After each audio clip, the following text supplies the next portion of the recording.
The delay of the full Caves and Cliffs release may hold players back from updating to 1.17. Fortunately, modders have got it covered, with mods that can potentially bring life to some of the existing features or add new ways to improve 1.17. So here's an assortment of 12 mods available for 1.17 that can enhance your Caves and Cliffs experience. Deepslate being added to 1.17 included Deepslate variants for the overworld ores. Continuing with this trend, Universal Ores implements ore variants to the remaining vanilla stone types.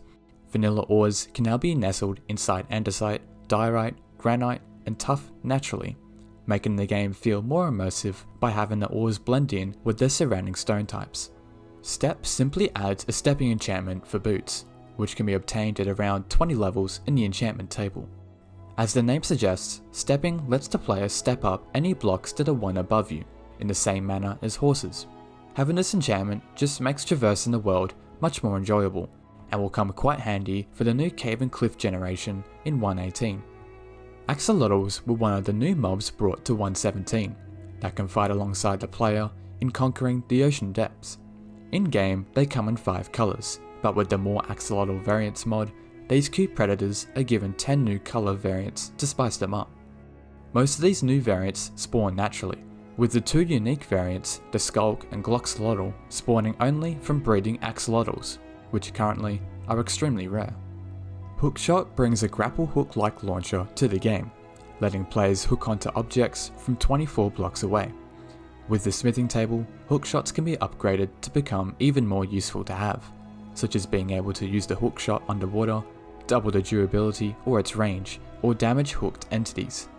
They can even be dyed as well, making them be suited to the player's taste.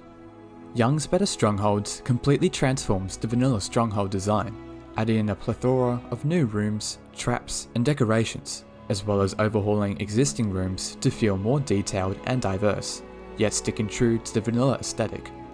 Strongholds are now able to live up to their title, feeling much grander in size, and feels way more mysterious, like as though you found a long lost place an ancient race had built up, but are now long forgotten.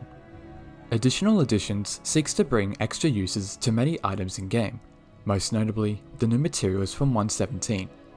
Copper can be used to create handy tools, from a watering can that accelerates crop growth to a wrench that can rotate blocks upon use. Spyglasses are not just a tool to spy on mischievous goats and villagers, but instead a scope that can be attached to crossbows, making them more deadly. Smithing tables can now be used to create new sets of items. Rose gold, which is in between iron and diamond in armor stats, made from applying copper onto gold items, and gilded netherite, a slightly weaker version of netherite, but prevents piglins from attacking when wearing at least one piece, made from applying gold onto netherite items. Additional features this mod brings includes 3 new types of food, a mysterious bundle bag that can be purchased from wandering traders, trident shards, a new item from slaying elder guardians that can be used to craft a trident, and plenty more features. Deepslate was a new stone type added to prepare miners for the deep dark. With the mod Deepslate Cutting, Deepslate can be used on a stone cutter to create its chiseled, polished, tiled, and brick variants, making it more convenient. The mod also brings regular Deepslate wall, stair, and slab variants as well, adding some additional options when using the normal Deepslate, but must be turned on in the config to be acquired in game. Illuminations brings life to the dark places of Minecraft with several kinds of ambient particles.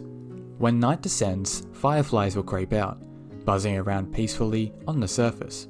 Venturing underground, however, players can encounter glowworms attached to the ceilings above. Generally clustered together, breaking the block they're attached to will drop to the ground, fading away shortly after. Being much harder to encounter, glowing plankton floats around in the ocean depths, making the ocean floor feel a bit livelier. Soul valleys are now eerier than before, as will-o-wisps burst from the ground, phasing through soul sand and even soul lanterns aimlessly. Whether they're trapped souls or different beings entirely is uncertain. Chorus petals, on the other hand, are much prettier. Appearing near chorus plants, these petals flow peacefully throughout the end. Breaking the chorus plants will rustle a bunch of petals to burst, joining the flow of petals through the end. Stoneholm Underground Villages brings underground villages to Minecraft. The easiest means to locate one is by finding stone-like wells on the surface. Unlike their surface counterparts, underground villages are vast networks, containing all sorts of unique rooms, corridors, and levels to discover. Descending further in these villages will reveal many sealed off sections, abandoned by the villagers to contain the monsters which lurk within. Amethyst Arrows provides a new form of arrow to craft, made with amethyst, copper, and a feather.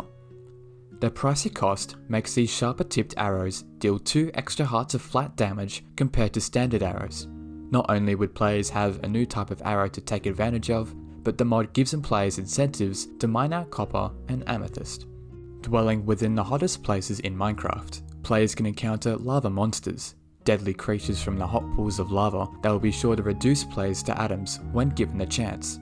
This mob can set fire to anything it steps on as well, which can easily wreak havoc to players and buildings alike. Combating them with arrows or water will be the best means to put them out. However, when fighting them in the nether, it will be wise to stock up on fire resistance or fire protection gear to counter their fiery attacks. Since copper doesn't have many uses so far, Oxidized aims to provide additional uses to it. Copper kilns are a new furnace type, able to smelt blocks like sand, clay, and cobblestone down at the same rate as blast furnaces and smokers, which makes smelting stacks of building blocks less time consuming. Copper rails are a cheaper alternative to powered rails, able to be powered up for distances much greater than powered rails. Their distances are quite extreme though, considering how easy it is to obtain copper. The copper pulsar acts like an XP magnet, able to collect experience from a further distance than normal. Oxidized features additional uses for copper, like copper lanterns, vertical cut blocks, and rose gold tools. Hopefully these mods can improve your 1.17 experience in Minecraft. Thanks to the mod authors for making these mods, and links to all the mods used in the video are in the description below.